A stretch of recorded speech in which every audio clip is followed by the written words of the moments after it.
ہماری پشت پر ہوتا ہے جب بھی وار ہوتا ہے، ہماری پشت پر ہوتا ہے جب بھی وار ہوتا ہے، کہو دشمن سے لڑنے کا کوئی معیار ہوتا ہے۔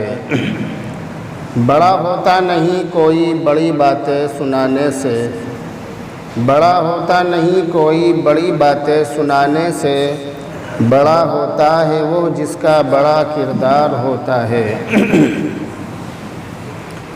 محترم بزرگوں، دوستوں، عزیز ساتھیوں اور اسلام کے غیور نوجوانوں، اللہ تعالیٰ نے اس دنیا کے اندر انسان کو بھیجا اور بھیجنے کے بعد انسان کو زندگی گزارنے کے طریقے اور اصول و ضوابط سکھائے۔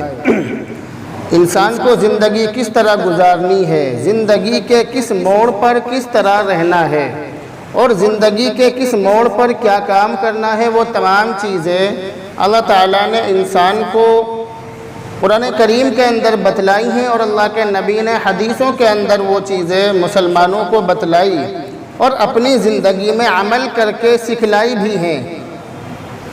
اللہ کے نبی صلی اللہ علیہ وسلم کی جو حدیث میں نے آپ کے سامنے پڑھی ہے، یہ حضرت ابن عمر رضی اللہ تعالی عنہما سے مروی ہے۔ اس حدیث کے اندر حضرت ابن عمر رضی اللہ تعالی عنہما یہ ارشاد فرماتے ہیں کہ ایک شخص وہ ہے، ایک مسلمان وہ ہے کہ جو لوگوں سے ملتا جلتا ہے، لوگوں سے تعلقات بنائے ہوئے ہے، لوگوں کے پاس اٹھتا بیٹھتا ہے، لوگوں سے لین دین کرتا ہے، لوگوں کے بیچ میں زندگی گزارتا ہے، لوگوں کے ساتھ کھاتا پیتا ہے، لوگوں کے ساتھ چلتا پھرتا اٹھتا بیٹھتا ہے، یعنی اس کی 24 گھنٹے کی زندگی لوگوں کے ساتھ گزر رہی ہے۔ ایک تو وہ انسان ہے اور لوگوں کو اس سے تکلیفیں پہنچ رہی ہیں، یعنی لوگوں کے ساتھ زندگی گزار رہا ہے اور لوگوں کی طرف سے اس کو تکلیفیں پہنچ رہی ہیں اور پھر وہ ان تکلیفوں پر صبر بھی کر رہا ہے۔ ایک تو وہ مسلمان ہے، دوسرا وہ مسلمان ہے جو لوگوں سے ملتا جلتا نہیں ہے، لوگوں سے دوری بنائے ہوئے ہے، لوگوں کے پاس آتا جاتا نہیں ہے، لوگوں کے ساتھ اٹھتا بیٹھتا نہیں ہے، لوگوں کے ساتھ کھاتا پیتا نہیں ہے، لوگوں سے اس کا کوئی لین دین نہیں ہے، لوگوں سے دوری بنائے ہوئے ہے اور لوگوں کی طرف سے اس کو تکلیفیں نہیں پہنچتی ہیں اور پھر وہ ان تکلیفوں پر صبر بھی نہیں کرتا ہے، یعنی تکلیفیں پہنچتی نہیں ہیں تو صبر کرنے کا سوال ہی پیدا نہیں ہوتا۔ تو ایک تو وہ مسلمان جو لوگوں کے ساتھ اٹھتا بیٹھتا ہے اور لوگوں سے اس کو تکلیفیں پہنچتی ہیں اور پھر وہ ان تکلیفوں پر صبر کرتا ہے، دوسری طرف وہ مسلمان کہ جو لوگوں سے دوری بنائے ہوئے ہیں اور لوگوں سے اسے کوئی تکلیف پہنچتی ہی نہیں ہے۔ ان دونوں میں اللہ کے نبی علیہ السلام کی نظر میں زیادہ بہتر اور زیادہ افضل وہ ہے جو لوگوں سے میل جول رکھتا ہے اور پھر لوگوں سے اسے تکلیفیں پہنچتی ہیں اور وہ تکلیفوں پر صبر بھی کرتا ہے، یہ زیادہ بہتر اور افضل انسان ہے۔ ایک آدمی وہ ہے کہ جو مسجد میں پڑھ گیا یا مدرسے میں جا کے پڑھ گیا یا اس نے کہیں اپنی الگ عبادت گاہ بنا لی یا کہیں جنگل میں جا کر وہ پڑھ گیا اور لوگوں سے اس کا ملنا جلنا نہیں ہے، تو جب لوگوں سے ملنا جلنا نہیں ہے تو لوگوں کی طرف سے اسے کوئی تکلیف پہنچے گی ہی نہیں۔ اللہ کے نبی علیہ السلام کی اس حدیث سے ہمیں ایک بات تو یہ معلوم ہو رہی ہے کہ جو شخص لوگوں سے ملتا جلتا ہے، لوگوں کے ساتھ اٹھتا بیٹھتا ہے، لوگوں کے ساتھ لین دین کرتا ہے، کھانا پینا کرتا ہے، لوگوں کے بیچ میں رہتا ہے، تو اسے لوگوں کی طرف سے تکلیف ضرور پہنچے گی۔ یہ دونوں چیزیں ایک دوسرے کے لیے ضروری ہیں، یعنی اگر ہم لوگوں کے ساتھ رہیں گے تو تکلیفیں ہمیں لوگوں کی طرف سے پہنچیں گی۔ یہ دونوں چیزیں ایک دوسرے کے لیے لازم اور ملزوم ہیں، یعنی ایک دوسرے کے لیے ضروری ہیں۔ اگر ہم لوگوں کے ساتھ رہیں گے تو ایسا نہیں ہو سکتا کہ لوگوں کی طرف سے ہمیں تکلیفیں نہ پہنچیں۔ لوگوں کے ساتھ رہیں گے، لوگوں کے پاس بیٹھیں گے، لوگوں کے بیچ میں رہیں گے تو تکلیفیں تو ہمیں پہنچیں گی۔ تو تکلیفیں جب ہمیں پہنچیں گی ہمیں ان تکلیفوں پر صبر بھی کرنا ہے۔ اگر صبر کریں گے تو ایسا مسلمان اللہ کے نبی علیہ الصلوۃ والسلام کی نظر میں اور اللہ کی نظر میں بہت زیادہ محبوب اور پسندیدہ ہے۔ لیکن یہاں پر سوال یہ پیدا ہوتا ہے کہ لوگوں کے ساتھ رہنے والے انسان کو تکلیفیں آخر پہنچتی کیوں ہیں؟ یہ بھی ایک سوال ہے۔ سوال صحیح ہے یا غلط؟ بول کے بتلائیے۔ لوگوں کی طرف سے تکلیفیں آخر پہنچتی کیوں ہیں؟ یہ سوال ہے، یہ میرا سوال ہے۔ یہ سوال صحیح ہے یا غلط؟ بتلائیے، زور سے بول کے بتائیے، پیچھے والے بھی۔ سوال صحیح ہے، یعنی لوگوں کی طرف سے تکلیفیں پہنچتی کیوں ہیں؟ کیا لوگوں سے صبر نہیں ہوتا؟ کیا لوگ ایسا نہیں کر سکتے کہ ساتھ میں رہیں اور ایک دوسرے کو تکلیفیں نہ پہنچائیں؟ کیا لوگوں کے اندر اتنا دل گردہ نہیں ہے کہ اپنے پڑوسیوں کو، اپنے ملنے جلنے والوں کو، دوست و احباب کو، اپنے ساتھ رہنے والوں کو، اپنے ساتھ اٹھنے بیٹھنے والوں کو تکلیفیں نہ پہنچائیں؟ کیا لوگوں سے اتنا نہیں ہو سکتا؟ کیا لوگ اتنا صبر نہیں کر سکتے؟ تو اس کا جواب یہ ہے کہ اللہ تعالیٰ نے اس دنیا کے اندر ایک دو نہیں بلکہ لاکھوں کروڑوں اربوں خربوں انسان بھیجے۔ جب سے دنیا کے اندر پہلا انسان آیا، حضرت آدم علیہ السلام، اس دن سے لے کر آج تک لاکھوں کروڑوں انسان اس دنیا میں آئے اور چلے گئے، اور اس وقت بھی اربوں خربوں انسان دنیا کے اندر موجود ہیں، اور آنے والے زمانے میں قیامت تک بہت سارے لوگ دنیا کے اندر آئیں گے۔ یہ بات سبھی لوگ جانتے ہیں۔ مگر جتنے بھی لوگ دنیا کے اندر آئے ہیں یا آ چکے ہیں یا موجود ہیں یا آئندہ زمانے میں آئیں گے، تمام لوگوں کا جو چہرہ ہے وہ سب کا الگ الگ ہے، سب کا مختلف ہے، ایک دوسرے سے الگ الگ ہے۔ لیکن سوچنے والی بات یہ ہے کہ سب انسان کی ناک ایک ہی جگہ پر ہے۔ ایسا نہیں ہے کہ کسی انسان کی ناک چہرے پر ہو اور کسی انسان کی ناک کمر پر لگا دی گئی ہو، ایسا نہیں ہے۔ سب کی ناک ایک جگہ پر ہے، سب کی آنکھیں ایک جگہ پر ہیں، سب کے ہونٹ ناک کے نیچے ہیں، اور سب کی ٹھوڑی بھی ہے، گال بھی ہیں، سب کچھ ہے، کان بھی ہیں، اور بلکہ پورا یہ جو سر کا حصہ ہے سب انسانوں کے موجود ہے، اور سب کی ناک ایک ہی جگہ پر لگی ہوئی ہے، سینٹر میں لگی ہوئی ہے۔ لیکن کمال کی بات یہ ہے کہ ایک انسان کی شکل دوسرے انسان سے نہیں ملتی ہے، یہ ہے کمال کی بات۔ اور ایسا بھی نہیں ہے کہ آئندہ آنے والے جو لوگ ہیں، جو آئندہ زمانے میں لوگ آئیں گے، وہ پچھلے کسی انسان کی نقل اور کاپی کر دی گئی ہو، یا پچھلے کسی انسان کی شکل پر آئندہ آنے والی شخص کی شکل بنا دی جائے کہ اب اللہ کے پاس شکل بنانے کے نمونے ختم ہو چکے ہیں، اس لیے اب پچھلے لوگوں کے جو نمونے تھے، جو ان کے ناک نقشے تھے، اسی کے اعتبار سے آئندہ لوگوں کو بنایا جائے گا۔ تو ایسا نہیں ہے، بلکہ جتنے بھی لوگ دنیا کے اندر آ چکے ہیں اور جتنے لوگ موجود ہیں اور جتنے لوگ آئندہ زمانے میں آئیں گے، ان تمام لوگوں کا چہرہ ایک دوسرے سے الگ ہے۔ یہ بہت بڑے تعجب کی بات ہے، لیکن اس بات پر تعجب نہیں ہوتا ہے، بلکہ تعجب اس بات پر ہوتا ہے کہ اگر دو انسانوں کی شکلیں ایک جیسی ہو جائیں، دو بھائی اگر ہم شکل ہو جائیں، اگر کسی شہر کے اندر دو لوگ ایک جیسی شکل کے ہوں تو اس بات پر تعجب ہوتا ہے۔ حالانکہ یہ تعجب کی بات نہیں ہے، تعجب کی بات یہ ہے کہ اتنے سارے انسان بنائے اور سب کی شکلیں الگ الگ بنائی، یہ تعجب کی بات ہے۔ تو جس بات پر تعجب ہونا چاہیے اس بات پر تعجب ہم لوگ کرتے نہیں ہیں کہ اتنے سارے انسان بنائے اور سب کی شکلیں الگ الگ بنائی۔ اس بات پر تعجب ہونا چاہیے، مگر اس بات پر ہم تعجب نہیں کرتے۔ ہم تعجب اس بات پر کرتے ہیں کہ دو انسانوں کی شکلیں اللہ نے ایک جیسی بنائی ہے، یہ تعجب کی بات نہیں ہے، مگر ہم اس پر تعجب کرتے ہیں۔ اور پھر ایک بات یہ کہ علاقوں کے اعتبار سے اور ملکوں کے اعتبار سے لوگوں کی شکلیں الگ پہچان لی جاتی ہیں کہ یہ شخص ہندوستان کا رہنے والا ہے، یا یہ شخص افریقہ کا رہنے والا ہے، یا امریکہ کا رہنے والا ہے، یہ شخص کہاں کا رہنے والا ہے۔ یہ چیز بھی اللہ نے دنیا کے انسانوں میں الگ الگ بنائی ہے۔ ہر ملک کے لوگوں کا نقشہ الگ الگ بنا ہوا ہے۔ چائنا کے رہنے والے لوگوں کو الگ ہی پہچان لیا جاتا ہے کہ یہ چائنا کا رہنے والا ہے، افریقہ کے رہنے والے لوگوں کو الگ پہچان لیا جاتا ہے، ہر انسان کو الگ الگ پہچان لیا جاتا ہے، اس کے بولنے کی ضرورت پیش نہیں آتی، اس سے پہلے ہی پتہ چل جاتا ہے کہ یہ شخص فلاں علاقے کا، فلاں ملک کا رہنے والا ہے۔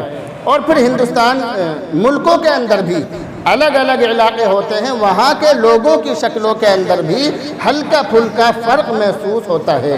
یہ اللہ تعالیٰ کا بہت بڑا نمونہ ہے اور بہت بڑی قدرت کی بات ہے۔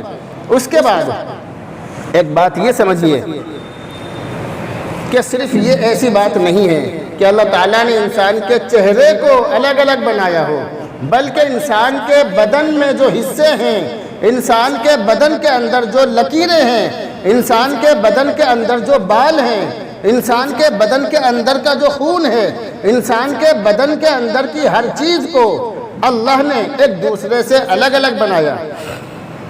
یہاں تک کہ قرآن کریم کے 29ویں پارے میں سورہ قیامہ کے اندر اللہ تعالیٰ نے یہ ارشاد فرمایا کہ انسان کا جو یہ انگوٹھا ہے، انگوٹھے کا جو پوروا ہے، ہم نے یہ بھی ہر انسان کا ایک دوسرے سے الگ الگ بنایا۔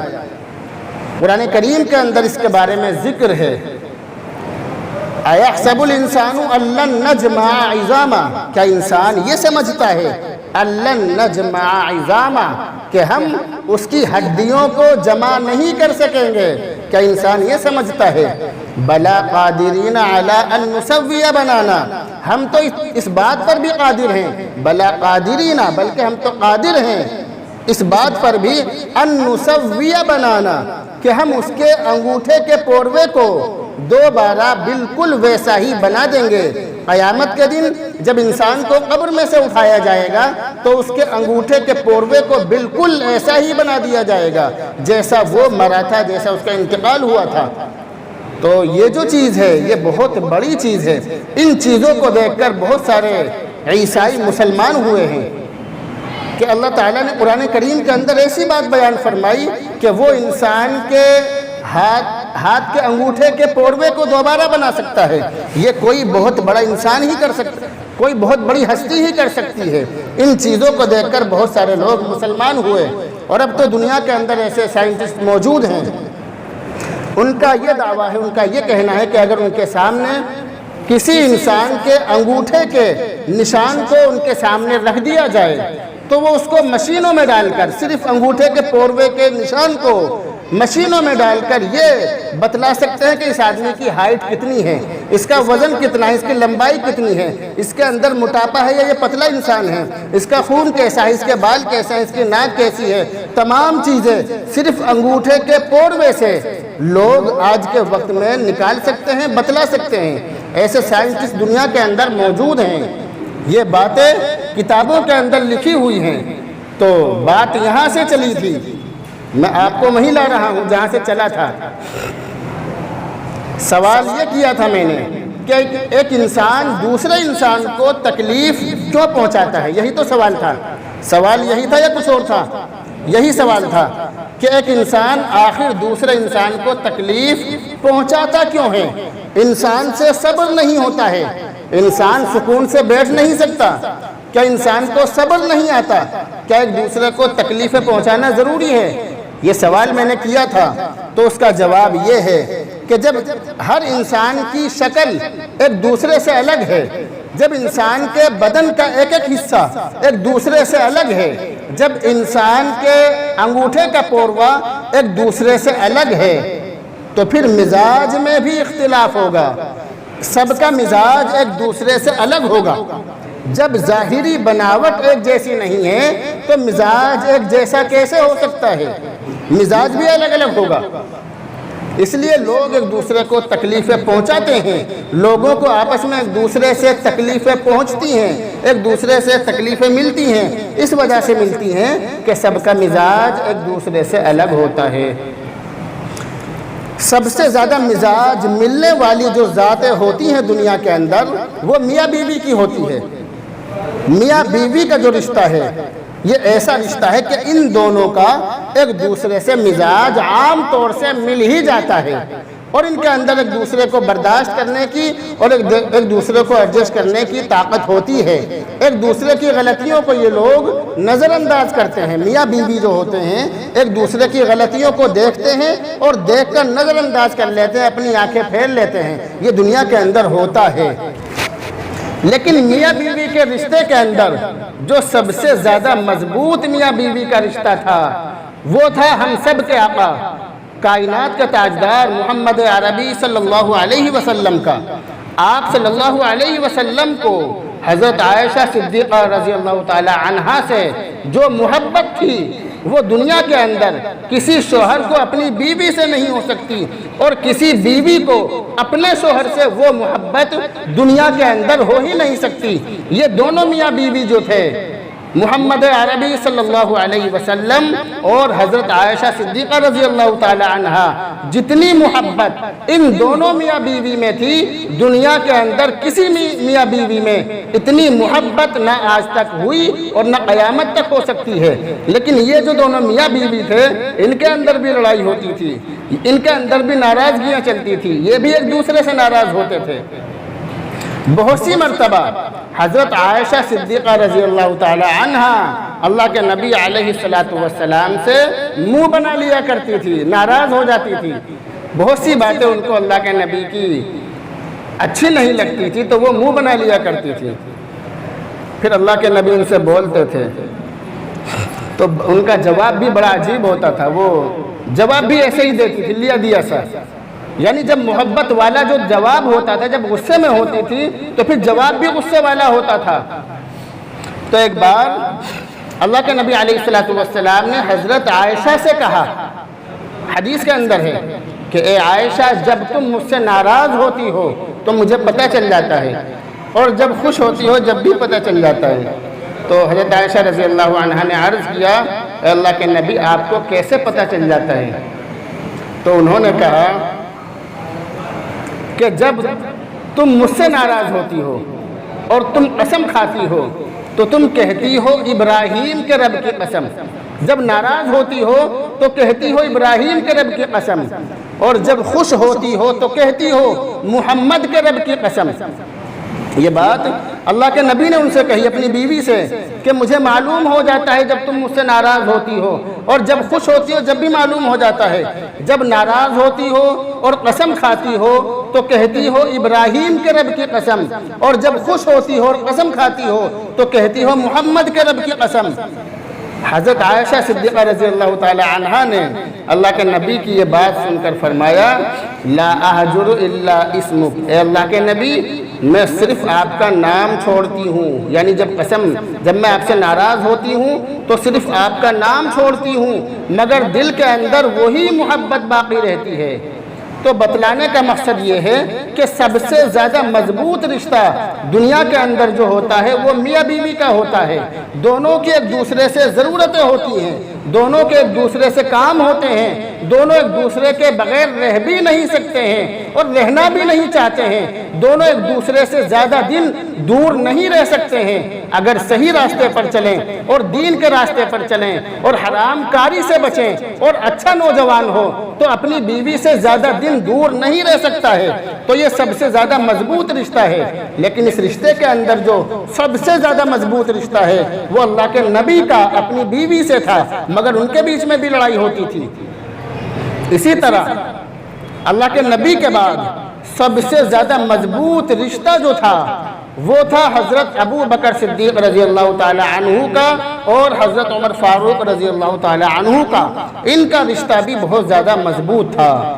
حدیث کی کتابوں کے اندر جگہ جگہ لکھا ہوا ہے کہ آئے ابو بکر اور عمر، گئے ابو بکر اور عمر، داخل ہوئے ابو بکر اور عمر، گھر سے نکلے ابو بکر اور عمر، مسجد نبوی میں داخل ہوئے ابو بکر اور عمر، یعنی بہت ساری جگہوں پر دونوں کا نام ساتھ ساتھ ہے، مگر ان کے بیچ میں بھی لڑائی ہوتی تھی، ان کے بیچ میں بھی ناراضگی ہو جاتی تھی۔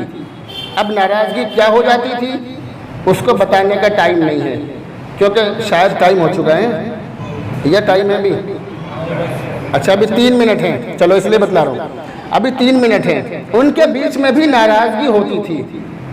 ایک مرتبہ حضرت ابو بکر صدیق رضی اللہ تعالی عنہ نے حضرت عمر فاروق رضی اللہ تعالی عنہ کو کچھ کہہ دیا، انہیں برا لگا حضرت عمر فاروق کو۔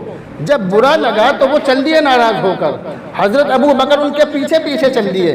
حضرت عمر رضی اللہ تعالی عنہ نے گھر میں داخل ہو کر اپنے گھر میں گھس کر دروازہ لگا لیا، حضرت ابو بکر باہر کھڑے رہ گئے۔ اب انہوں نے حضرت ابو بکر رضی اللہ تعالی عنہ وہاں سے چل دیے اور اللہ کے نبی کی خدمت میں پہنچ گئے۔ اللہ کے نبی علیہ السلام کے پاس جو صحابی بیٹھے تھے ان سے کہا حضرت حضور صلی اللہ علیہ وسلم نے کہ یہ جو سامنے سے تمہارے دوست ابو بکر آ رہے ہیں یہ کسی سے جھگڑا کر کے آ رہے ہیں، یہ کہا ان سے۔ ادھر جب حضرت عمر رضی اللہ تعالیٰ عنہ اپنے گھر میں داخل ہو گئے تھے اور اندر سے کنڈی لگا لی تھی تو انہوں نے اندر جا کے سوچا کہ میں نے صحیح نہیں کیا، مجھے دروازہ نہیں لگانا چاہیے تھا، تو وہ بھی اندر سے باہر نکلے اور اللہ کے نبی کی خدمت میں پہنچ گئے اور وہاں جا کر کہنے لگے کہ غلطی میری تھی۔ حضرت ابو بکر نے کہا کہ ان کی نہیں، غلطی میری تھی۔ آخرکار دونوں کے بیچ میں یہ باتیں ہوئی۔ اللہ کے نبی نے کہا حضرت عمر رضی اللہ تعالی عنہ سے کہ اے عمر کیا تم ان کو معاف نہیں کرو گے؟ یہ وہ انسان ہے کہ جب پوری دنیا نے مجھے جھٹلایا تھا اس وقت انہوں نے کہا تھا کہ محمد تم سچے ہو، کیا تم ان کو معاف نہیں کرو گے؟ حضرت عمر رضی اللہ تعالی عنہ نے کہا کہ ٹھیک ہے میں نے ان کو معاف کر دیا۔ تو اصل بتلانے کا مقصد یہ ہے کہ آپس میں ایک دوسرے سے ہمیں تکلیفیں پہنچتی ہیں لیکن ہمیں ان تکلیفوں پر صبر کرنا چاہیے۔ اللہ رب العزت عمل کی توفیق عطا فرمائے۔